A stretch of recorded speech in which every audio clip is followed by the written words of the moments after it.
Kalau bicara kemarin kita bertanya surga neraka itu adanya di mana, Iya, gitu kan. Tadi kan ternyata bukan masalah tempat gitu, surga itu iya, kan, iya. bukan bicara tempat. Nah terus, ada yang agak menggelitik nih, saya mau nanya seperti ini, di kan sering, para penceramah atau di Quran juga ada, Mhm. tentang kebangkitan, Hari banyak, kebangkitan. hari kebangkitan. Yang saya mau tanya, sebenarnya tujuan kebangkitan ini apa gitu? Mhm. Ya, Iya, substansinya apa nih tujuan kebangkitan? Apa Tuhan ingin membalas kebaikan mhm, orang yang berbuat baik? mhm. Apa Tuhan akan mengazab orang yang berbuat buruk atau Bur berbuat jahat jahat, gitu? iya, Apa itu tujuan kebangkitan gitu? iya, iya. Itu aja kayaknya sih. Wah, menarik pertanyaan. Ya, walaupun itu aja tapi tajam tuh pertanyaan. Iya kan. Sama halnya ketika orang ditanya apa tujuan hidup, ya kan. Itu kan jawabannya panjang kali lebar. Lalu kenapa nggak kemudian diciptakan kehidupannya abadi? Kenapa harus ada kematian, ya kan? Kemudian setelah itu ada kebangkitan, ya kan, dan seterusnya. Jadi ketika kita dipertanyakan tentang kebangkitan, di mana nas-nas agama khususnya di Quran juga bicara kan, ya artinya kalau memang kebangkitan itu tujuannya untuk mengazab orang yang durhaka atau yang melakukan kezaliman, hari ini sebetulnya kita bisa balas, gitu. Nggak harus nunggu Mati dulu, mati dulu ya kan. dibangkitkan dulu. Yang penting kita punya kekuatan, kayak Iran hari ini punya kekuatan militer, kezaliman yang dilakukan Amerika, Israel, itu kita bisa hancurkan. Nah masalahnya mayoritas muslim di dunia ini, faktanya baru Iran yang punya kekuatan untuk menghancurkan kezaliman Amerika dan Israel. Artinya tidak perlu harus ada kebangkitan kalau memang tujuan kebangkitan untuk membalas kejahatan. Hari ini kita bisa lakukan kalau seluruh kaum muslimin punya kesadaran, punya kekuatan memfungsikan akalnya. Nah, ternyata kan enggak. Lalu memberikan pahala bagi orang yang melakukan kebaikan. Hari ini juga kita bisa lakukan untuk memberikan timbal balik hadiah ya kepada orang-orang yang kita anggap punya dedikasi, ya kan. Dalam skala yang paling kecil memberi penghargaan, ya kan. Ya, ya kesejahteraan hidupnya, ekonominya dinaikkan dan seterusnya. Jadi nggak perlu lagi kebangkitan kalau kemudian jika nanti hanya sekedar untuk mendapatkan hadiah atas seluruh perbuatan amal kita di dunia. Jadi apa substansi kebangkitan? Kebangkitan itu sebetulnya adalah eh, perjalanan hidup kita menuju yang lebih substansialitas. Artinya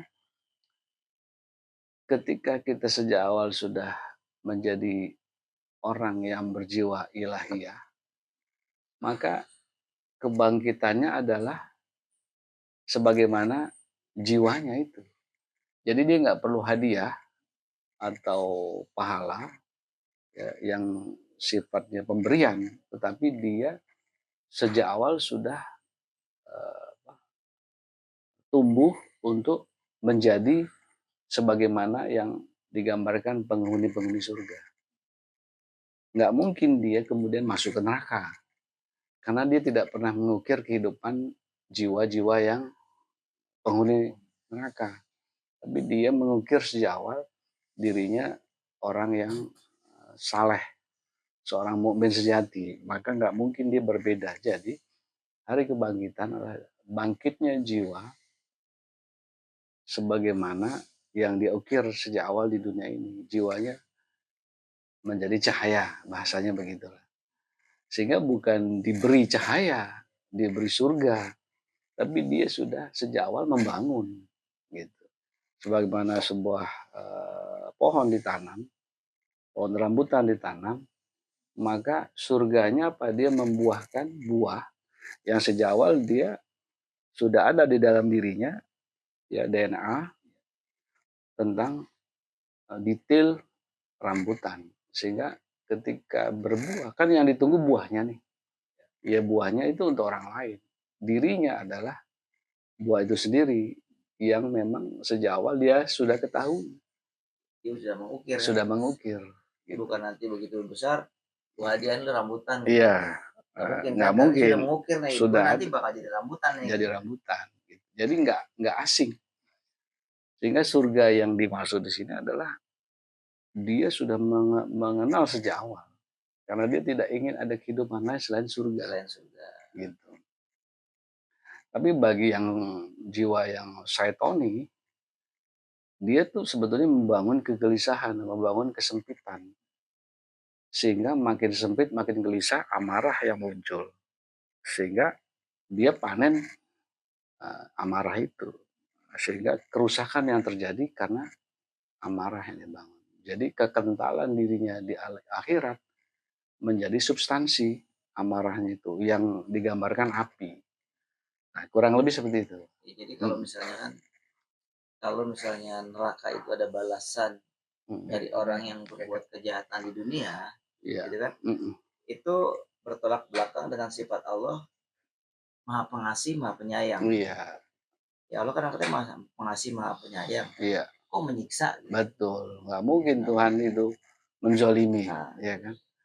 Orang yang sudah ya artinya bersusah payah mengukir jiwa yang patriotik, jiwa yang militan, yang mukmin sejati lah, ya, yang dermawan, yang membantu orang-orang miskin, ya kan, yang melawan kezaliman, lalu kemudian hanya sedikit maksiat, mungkin dia pernah melakukan sedikit dosa, gitu ya, salah ngomong, lalu diazab masuk neraka. Ya artinya nggak berhikmah. Tuhan menjadi tanda kutip seolah-olah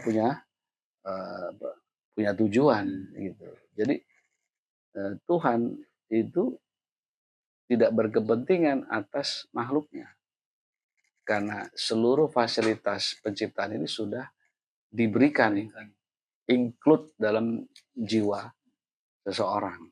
Sehingga tinggal dia pilihannya kemana ukirannya. Kalau dia memang mengukirnya sejak awal, nilai-nilainya adalah ilahiyah, maka dia menjadi dirinya manusia yang ilahiyah. Sebaliknya menjadi iblis kalau kemudian dia mengingkari. Itu aja sebetulnya jadi kita bukan seperti orang yang bermain judi. Wah, semoga kita masuk surga. Mudah-mudahan ya kita aminkan, ya kan. Tetapi dalam kesadaran itu diketahui sejak awal. Seperti biji rambutan tadi. Iya. Pasti endingnya buahnya rambutan. Ya sehari-hari kita lah. Kita tidak ingin, sehari-hari kiri kanan kita banyak tempat-tempat maksiat. Tapi apakah hari-hari ini dalam satu pekan kita berjalan di tempat maksiat? Kan enggak. Tapi kalau kita punya potensi ingin bermaksiat, paling 1-2 hari dalam satu pekan belok. Karena punya potensi, punya keinginan bermaksiat. Tapi kalau kita walaupun kiri kanannya tumplek maksiat, ya, tapi hati sejak awal kita tidak menengok ke maksiat, enggak akan kita tapaki tempat-tempat tersebut. Seperti itu. Seperti analogi pohon teratai kan, dia bisa tumbuh di tempat lumpur ya kan, tapi indah, enggak tercemar dengan kelumpuran ya kan. Tapi sebaliknya, walaupun kiri kanan dipenuhi pendidikan agamis, ya kan, pesantren, kiai, ustadz, tentaganya, alim semua, tapi dasar jiwanya ya kan, korengan istilahnya, ya tetap aja